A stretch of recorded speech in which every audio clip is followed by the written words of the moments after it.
Je l'ai dit au sommaire de cette édition du journal, l'application de la résolution 2773 des Nations Unies sur la situation sécuritaire en RDC. La première ministre Judith Suminho a échangé avec le secrétaire général adjoint des Nations Unies. Le gouvernement congolais tient au retrait immédiat et sans condition des troupes rwandaises sur le sol congolais. Le cessez-le-feu, Jean-Pierre Lacroix a insisté sur la nécessité de mettre en œuvre cette résolution pour rétablir la paix dans l'est de la République démocratique du Congo.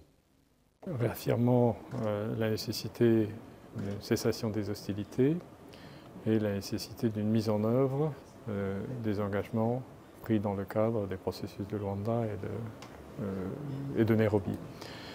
Par ailleurs, c'est une résolution qui contient aussi des messages importants s'agissant de la MONUSCO, une expression de soutien à la MONUSCO et aussi une expression demande plutôt visant à ce que la MONUSCO soit mise en condition de remplir pleinement son mandat, c'est-à-dire sans aucune entrave. Et vous savez qu'elle fait l'objet d'un certain nombre de restrictions et d'entraves, notamment dans la zone occupée par le M23, avec la présence, comme vous le savez, des forces du Rwanda.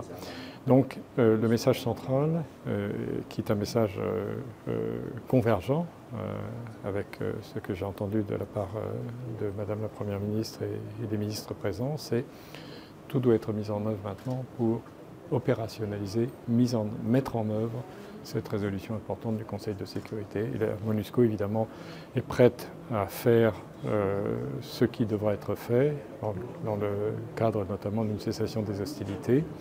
D'ailleurs, la résolution du Conseil de sécurité fait référence déjà à cette possibilité que la MONUSCO soit utilisée pour assurer le suivi, le respect du cessez-le-feu.